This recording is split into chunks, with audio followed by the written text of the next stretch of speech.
अस्सलाम वालेकुम। ईरान और इसराइल की जंग की ताज़ा अपडेट्स ये हैं कि आज अभी थोड़ी देर पहले आयतुल्लाह खamenei साहब ने अपना एक कौम से खिताब किया है।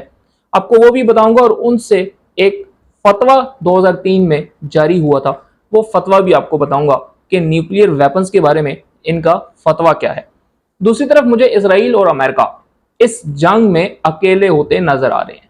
कुछ शैतानी ताकतें उनके साथ जरूर हैं, लेकिन अब वो ताकतें भी ये ईरान का रिएक्शन देख के ये बात मान चुके हैं कि ये शाम और दन नहीं है, ये ईरान है, ये थोड़ा सा खतरनाक है। अब नाज़रीन, सबसे पहले आपको बता देता हूं कि डोनाल्ड ट्रंप ने यह कहा था कि जी आयतुल्लाह साहब जो हैं वो हमारे निशाने पे हैं और हमें पता है कि वो कहाँ छुपे हुए हैं। तो आज उन्होंने कौम से खिताब करके ट्रंप का ये बुजदिलाना वार मौके पे ख़त्म कर दिया कि मैं छुपा हुआ नहीं हूं, मैं अपनी कौम से खिताब कर रहा हूं। ये बहुत बड़ी बात है कि पूरी दुनिया की जो सुपर पावर अपने आप को कहते हैं वो कोई नहीं, बस उनको कहने का शौक है, गले में ढोल डाल के मरासी शुरू हो जाते हैं कि हम सुपर पावर हैं। तो उनको इस मौके पे मुंह बंद करवाया आयतुल्लाह साहब ने आज अपनी कौम से खिताब करके, और उन्होंने ये बात की कि हमारे पास एटमी या न्यूक्लियर वेपन नहीं है, लेकिन उसकी बेस पे, उस झूठ की बेस पे ईरान की सिविल आबादी पे हमला किया गया और सिविल आबादी को शहीद किया गया, यानी कि उनके शहरों के ऊपर हमला किया गया, इसराइल की तरफ से बिला वजह किया गया। फिर उन्होंने अमेरिका को खबरदार किया कि सोचना भी मत कि आप ईरान के ऊपर हमला करेंगे या इसराइल के साथ किसी किस्म का आप साथ देंगे। क्यों? क्योंकि फिर इसके बाद अमेरिका वो बर्दाश्त करेगा जो शायद वो बर्दाश्त ना कर सके। यानी कि उन्होंने अमेरिका को डबल जवाब दे दिया। एक तो सामने आकर उसके बुजदलाना वार को ख़त्म कर दिया, और फिर ऊपर से बता दिया कि अगर आप इसराइल का साथ देंगे तो किसी खुशफहमी में ना रहिएगा, ईरान तैयार है, हर तरह से हर हमले के लिए तैयार है। इसके अलावा नाज़रीन, आज कल क्योंकि ट्रंप ने बयान दिया था कि जी शुमाली कोरिया और रूस, मुझे लग रहा है कि मुल्ला कह रहा है, मुझे सबूत मिले कि जी वो शामिल हैं ईरान की मदद करने में। तो आज रूस ने अमेरिका को खबरदार कर दिया कि अगर अमेरिका डायरेक्टली इसराइल को फौजी इमदाद देता है तो ये उसके लिए ख़तरनाक होगा, और उन्होंने उसको सख्ती से मना किया कि अमेरिका को चाहिए कि वो इसराइल की पुश्त बनाई छोड़ दे, उसको फौजी इमदाद छोड़ दे। यानी कि अब रूस भी खुलकर सामने आ गया। दूसरी तरफ शुमाली कोरिया का नाम लिया था, तो शुमाली कोरिया तो पहले ही खुलम खुला सामने है, वो ये बात कहने को तैयार है कि हम ईरान के साथ हैं, और अगर अमेरिका इस जंग के अंदर पड़ता है तो फिर हम इसराइल और अमेरिका को बताएंगे कि जंगें कैसी लड़ी जाती हैं।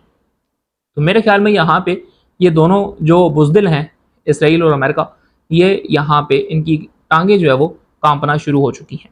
दूसरी तरफ नाजरीन, ये एक टांग वाली जो बंदरी है फ्रांस की, क्या नाम है इसका, वो मैक्रोन, ठीक है, मैक्रोन क्या कहने उसको, मैं मैक्रोनी कह दूं मैं तो।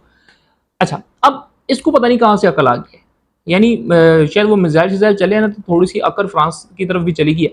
तो उसने डोनाल्ड ट्रंप से मुलाकात की और उसने डोनाल्ड ट्रंप को ये कहा है कि भाईजान, ये जो फौजी हुकूमत या फौजी ताकत के जरिए रजीम चेंज करने की आपकी कोशिश है ईरान के अंदर, ये मुझे थोड़ी सी ठीक नहीं लग रही। ट्रंप को डेफिनेटली ना सुनने की आदत नहीं है, तो उसने एक टांग वाली बांदरी से कहा होगा कि तेरी मैं दूसरी टांग भी काट दूंगा। ये खैर अंदर की बात है, ये मुझे पता लग गई है कि उन्होंने की है। तो अब देखना ये है कि ट्रंप ने वैसे उसको बुलाया इसीलिए होगा कि चल यार एक हमायती बढ़ जाएगा, लेकिन वो हमायत करने को तैयार उस तरह से नहीं है। उसने ये कहा है कि जी ये फौजी जो जोर आजमाई अब कर रहे हैं, ये ईरान के अंदर रजीम चेंज नहीं करेगी। लेकिन उन्हें क्या पता, वो ईरान है, पाकिस्तान थोड़ी है। अच्छा, उसके अलावा नाज़रीन, इसराइल के जो लोग हैं वो उन्होंने मुल्क छोड़ना शुरू कर दिया।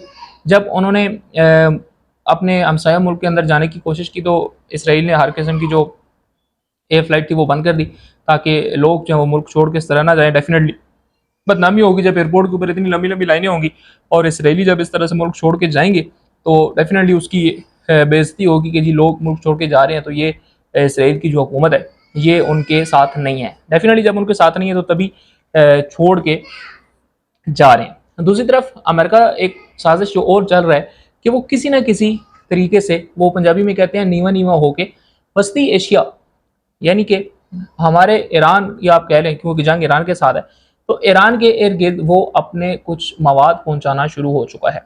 यानी कि अगर वो कभी ये सोच रहा है, कहीं ये सोच रहा है कि जी मैं ईरान के खिलाफ जंग में बराह रास्त शामिल होऊंगा, तो ये वाकयातन अमेरिका की सबसे बड़ी गलती होगी। पहले भी डोनाल्ड ट्रंप को शायद इसीलिए दूसरी बार लगातार मौका नहीं मिला था कि ये चवले मार जाता है, लेकिन अगर अब ये दोबारा चवल मार रहा है तो फिर इसको यहाँ पे मेरे ख्याल में मुंह की खानी पड़ सकती है। तो इस ईरान और इसराइल की जो जंग है नाजरीन, ये इस टाइम वर्ल्ड वार 3 बनने के करीब है। मैंने अपनी आखिरी वीडियो में भी कहा था कि अगर तीसरी जंग अजीम शुरू हुई तो उसके जिम्मेदार सिर्फ ये 2 चिट्टे जायल गोरे होंगे, इसराइली और अमेरिकन। ये पूरी दुनिया को इन्होंने ला के जंग के दहाने पे खड़ा कर दिया और ख़ुद ये अब भी बेवकूफ़ों वाली बातें कर रहे हैं। ना इनकी कोई इज़्ज़त है, ना इनको कुछ है, बस इनके गले में ढोल है जो इन्होंने बजाते रहना है और इन्होंने अपने आप को जो वो सुपर पावर साबित करने की कोशिश करते रहना है। लेकिन डेफिनेटली सबको पता है कि ये चीज़ कभी भी नहीं होने वाली। तो ये है नाजरीन अभी तक की अपडेट्स। अगर हमारे चैनल के ऊपर नए हैं तो हमारे चैनल को सब्सक्राइब करें। बहुत जल्द मिलेंगे इंशाल्लाह अपने एक वीडियो के साथ। तब तक के लिए अल्लाह।